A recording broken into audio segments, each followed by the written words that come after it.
there and welcome back. Right now we're going to be getting into the very first lesson plan. This lesson plan is entitled The Comic Skit. The whole goal of the comic skit is basically to create a 4-panel comic with your students and have them go through that process. And after they create the 4-panel comic, to actually have them non-verbally act out the story. So they're going to be storytelling in a sense, but without any words whatsoever. All of the storytelling will be done through movement or through gesture, and we'll get into that in just a bit.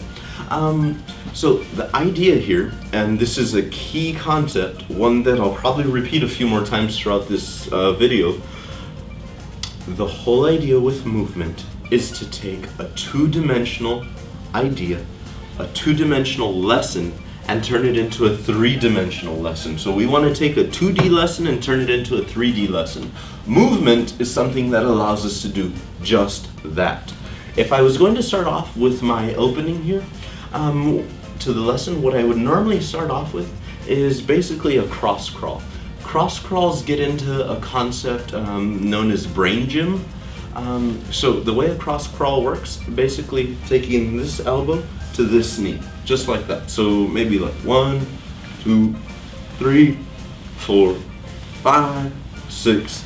And the whole idea here is, if you could imagine your brain here, the 2 different aspects of your brain, or 2 hemispheres, so to say, right in between, there's the connection there. What we're doing is crossing a lateral line that exists kind of in the middle of our body here. So I'm crossing that line, and in doing so, the idea is that I'm activating both hemispheres of the brain. Okay, so if you wanted to, you could have your students do this cross crawl like this, standing, or if they were at their seats, you could also have them simply do it from here. Basically, I'm at my seat, I'm writing, start my cross crawls just like this. And the idea here is to wake the student up a little bit. It's basically an energizer. If your students have been sitting for a prolonged period of time, this is one strategy that you can use to energize them, wake them up. Again, the brain's releasing good chemicals, noradrenaline, dopamine, and it's waking your students up and creating the happy feelings. So moving right along here with the rest of our lesson, a few other things would involve some key terms here. I put 2 up. One way I typically teach vocabulary is through a game of Simon Says. So for example, sequencing, I might say something like 1, 2, 3, sequencing. For characters, I might do something like this character is talking to this character. So Simon says 2 hands in the air, Simon says hands on your hips, Simon says show me the sign for sequence. Students would do this, 1, 2, 3. Simon says show me the sign for characters. Students would show me this gesture. And the gesture is basically what helps them memorize the definition of the term. Right after that, I'd have them utilize a think, pair, share. I'd ask them a question, maybe something like, what did you enjoy about what we've done so far? It's an open-ended question. There's no right or wrong answer. Simply trying to get more into what they're thinking. After that, I would have them use a think, pair, share. Basically, a think, pair, share. Your students think about an answer to the question silently for about 20 seconds. Then they pair up with kind of like their elbow partner or their neighbor. After that, they simply share. One person goes first, the next person goes then. And that's getting into the opening. Right after that, we move into our lesson. This is the chunk of it.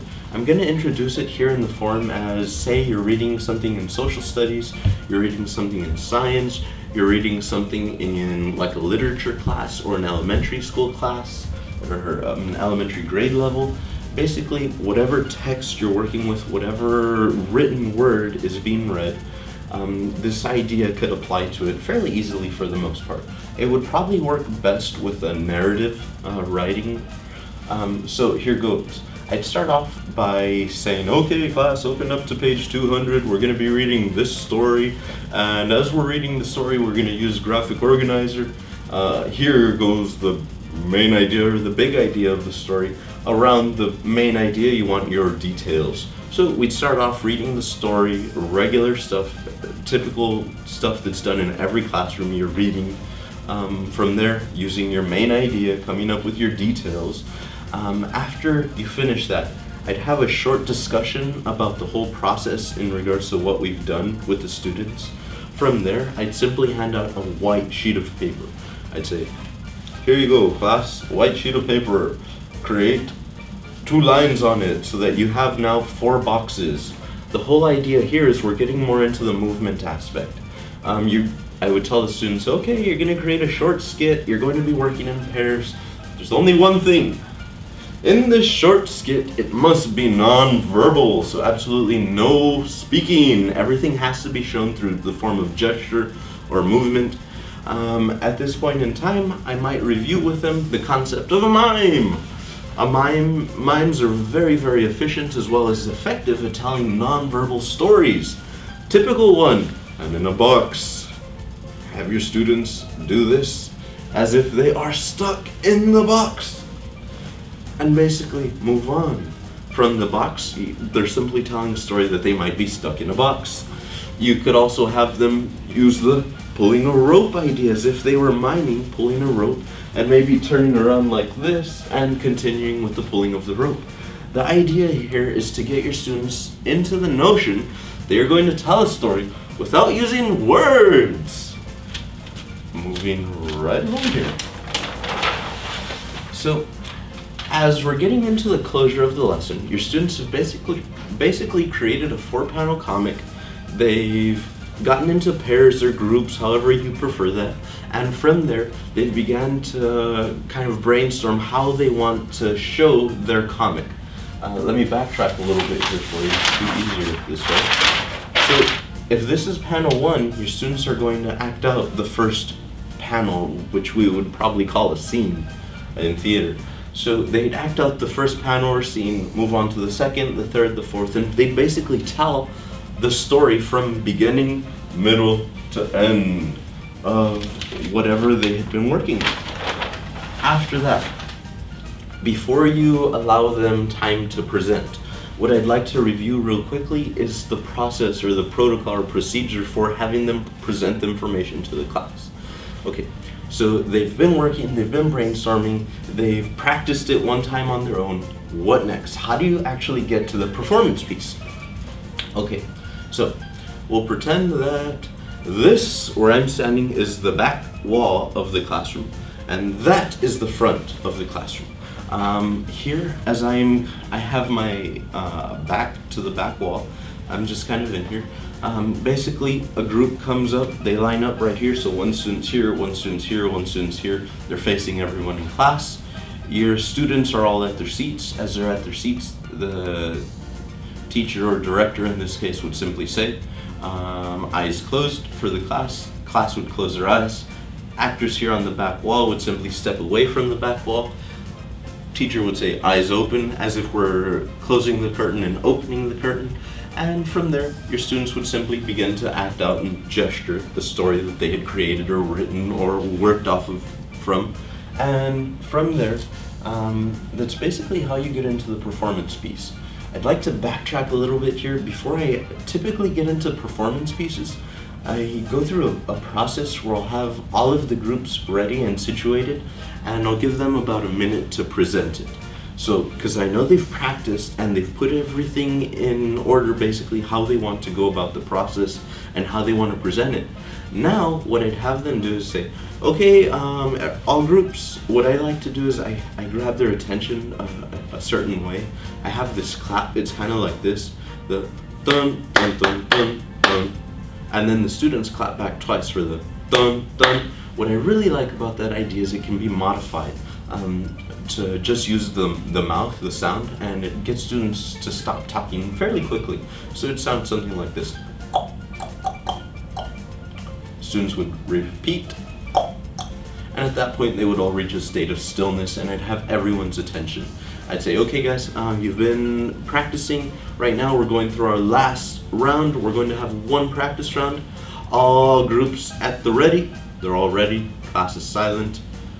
And then I'd simply give the keyword ready, set, go. All groups would start their practice round official before they actually go up in front of everyone for their performance piece.